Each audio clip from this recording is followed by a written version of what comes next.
আমরা ক্লাসে চলে যাই। প্রথম ক্লাস, এই পৃষ্ঠাটা দেখলেই কিন্তু আপনাদেরও ছোটোবেলার কথা মনে পড়বে, কারণ এটা হলো নাদিয়াতুল কোরআন লাল বই। এই বইটার মাধ্যমে অনেকের স্মৃতি রয়েছে আমরা জানি, কিন্তু এই বইটা অনেকে যারা শিখেছেন ছোটোবেলা তারা কিভাবে শিখেছেন, অনেকে আলিফ বে পে তে এইভাবেও শিখেছেন, কিন্তু আসলে আলিফ বে পে তে এটি কিন্তু আরবি ভাষা না। আরবি ভাষা যদি আমরা সহি শুদ্ধভাবে শিখতে চাই তাহলে অবশ্যই প্রথমে আমাদের হরফের প্রতি খেয়াল রাখা লাগবে। আমাদের হরফের প্রতি অবশ্যই খেয়াল রাখা লাগবে যে কোন হরফটা কিভাবে উচ্চারণ করা হচ্ছে। আমরা ক্লাসের শুরুতে দেখি রব্বি ইয়াসির ওয়ালা তুআসির ওয়া তাম্মিম আলাইনা বিল খাইর, বিসমিল্লাহির রহমানির রহিম। প্রিয় ছাত্ররা, আমরা ক্লাস শুরু করে দিচ্ছি। আমাদের প্রথম ক্লাস হলো হরফের বিশুদ্ধ উচ্চারণ। আমরা কোন হরফটাকে কিভাবে সুন্দরভাবে উচ্চারণ করতে পারি সেটা ইনশাল্লাহ দেখাবো আমরা।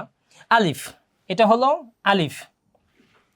অনেকের উচ্চারণটা আমরা প্র্যাকটিস করব, বারবার প্র্যাকটিস করব। ভিডিওটা আপনারা পজ করে কিন্তু নিজে নিজেও শিখতে পারেন।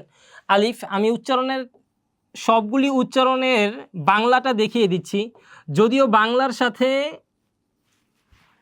বাংলার সাথে আরবি কখনোই মিলবে না, বাংলার সাথে আরবি কখনোই মিলবে না। আরবির উচ্চারণের ভঙ্গিমাটাই আলাদা। দেখেন আল্লাহ রাসূল সাল্লাল্লাহু আলাইহি ওয়াসাল্লাম যেইভাবে পড়েছেন সেইভাবে কিন্তু সমস্ত সাহাবায়ে কেরামরা আয়ত্ত করতে পারেন নাই, কিন্তু যে সকল সাহাবেরা আয়ত্ত করতে পেরেছেন সেই সকল সাহাবী কিন্তু সবাইকে পড়ান নাই। অতএব তারা যেইভাবে পড়িয়েছেন, তাদের যে সমস্ত ছাত্ররা ছিল যারা সেইভাবে শিখেছে, তো এমন করতে করতে দেখা যায় যে তাদের ছাত্র সংখ্যা খুবই কম। এই কারণে দেখা যায় যে আমাদের আজ থেকে ৩০ বছর আগে যে সমস্ত ওস্তাদরা পড়িয়েছেন তাদেরও কিন্তু উচ্চারণের ক্ষেত্রে দেখা যায় অনেক উচ্চারণ মিস্টেক রয়েছে।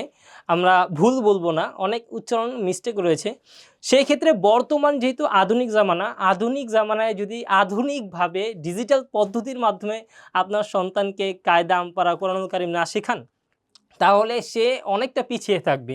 সে যখন আজ থেকে আরও ৩০ বছর পরে তার প্রজন্মকে বলবে, পড়া শোনাবে, তখন তারাও কিন্তু তার পড়া শুনে হাসবে। কারণ আজ থেকে ৩০ বছর পরে যেইভাবে পড়াটা মানুষ আরবিটা পড়বে সেটা কিন্তু এখন যদি আপনি না শিখেন তাহলে আপনি ধরতেই পারবেন না।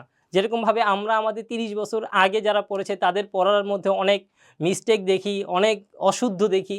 আজ থেকে ২০ বছর ৩০ বছর পরে যারা পড়বে তারা খুব আধুনিকভাবে পড়বে আর অত্যন্ত আপডেটভাবে পড়বে। আমরা ক্লাসের মধ্যে দেখেছি যে আলিফ, আলিফ শব্দটা হলো আলিফ। অনেকে এখানে ফর জায়গায় প পড়ে, এখানে আলিফ লাস্টে ফ, আলিফ, আলিফের ফ হবে, অনেকে প পড়ে। প বললে এটা ভুল হবে, ফ, আলিফ শব্দটা হবে আলিফ।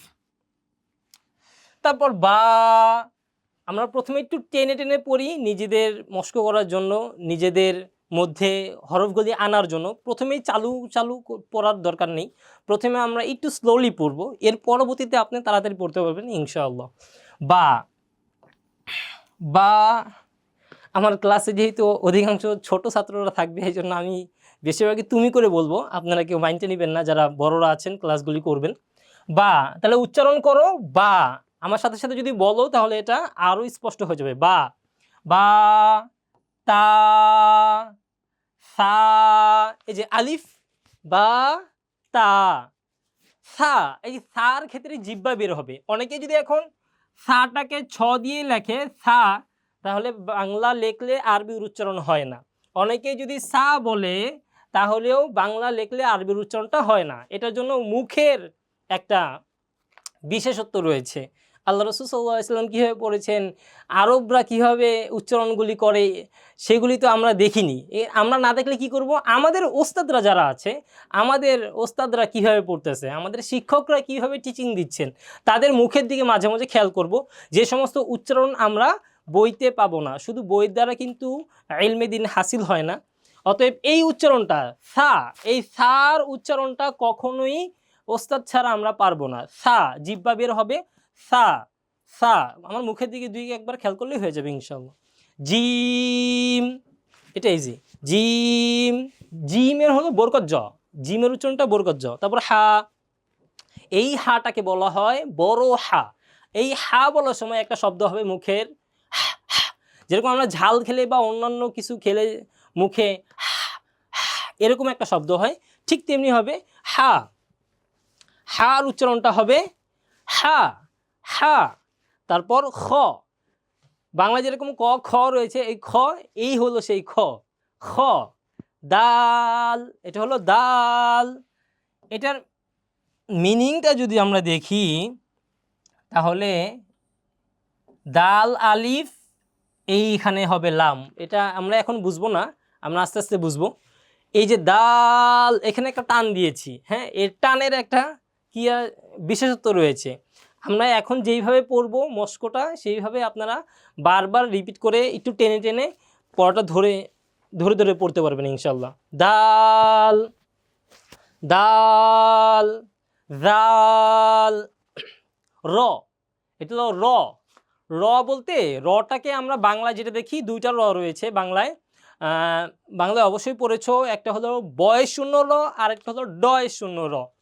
এই রটাকে যখন আমরা উচ্চারণ করবো ম্যাক্সিমামই ডয় শূন্য র, র, ডয় শূন্য র, র দিয়ে উচ্চারণ করব। যা, এটা হলো যা। সিন, শিন, সদ, দদ।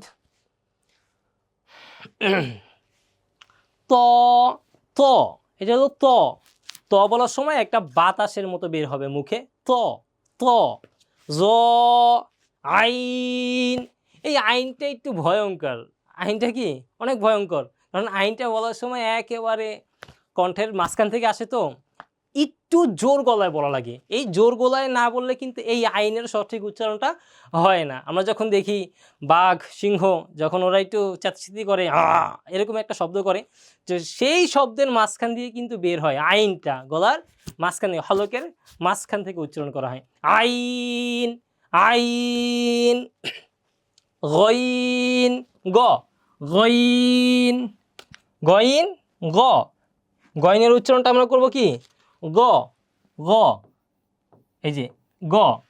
গইন, ফা, ফা, ফা। কফ, এইটা হলো কফ, আর এটা হলো কাফ।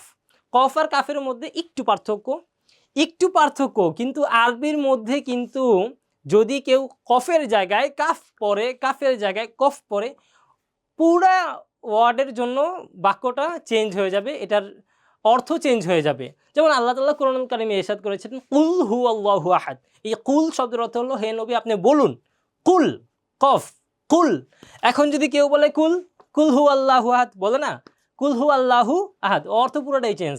কুল শব্দের অর্থ হলো খাও, আর কুল শব্দের অর্থ হলো বলো। এখন আল্লাহ তাআলা বলছে বলতে, এখন যদি আপনি বলেন কুল হুয়াল্লাহু আহাদ, তাহলে সম্পূর্ণটাই ভুল হবে, বাক্যটা চেঞ্জ হয়ে যাবে, আপনার নামাজও কিন্তু হবে না। অতএব আমরা এটা এখনই ভালো করে শিখব, কুল আর কুল। কফ, এটা হলো কফ, আর এটা হলো কাফ। কফ, কাফ। লাম, এটা হলো লাম, মিম, নুন, ওয়াও, হা, হামজা, ইয়া। ইয়া এখানে দুইটা দিছে কেন?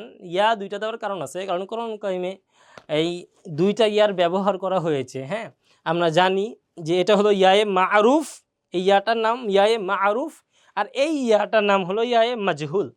এই মারুফ এটা হলো শক্ত ইয়া, আর মাজহুল যেটা, এটা নরম ইয়া। একমাত্র কোরআনুল কারিমে আমাদের পদ্ধতি অনুযায়ী, যেহেতু কোরআনুল কারিম 7 ভাবে পড়া যায়, কয় কেরাতে? 7 কেরাতে পড়া যায়। 7 কেরাতের আমরা যেই কেরাতে পড়ি, সেই কেরাতের মধ্যে একটা জায়গায় বিসমিল্লাহি মাঝে রেহা, এই যে মাঝে রেহা, রেহা, এই রেহার মধ্যে কিন্তু ইয়ায়ে মাজহুল রয়েছে। এটা বেশি ইম্পর্টেন্ট না, আমরা যখন কোরআনুল কারীম পড়ব তখন আমরা বুঝতে পারবো। আচ্ছা, আমাদের প্রথম পেজ শেষ।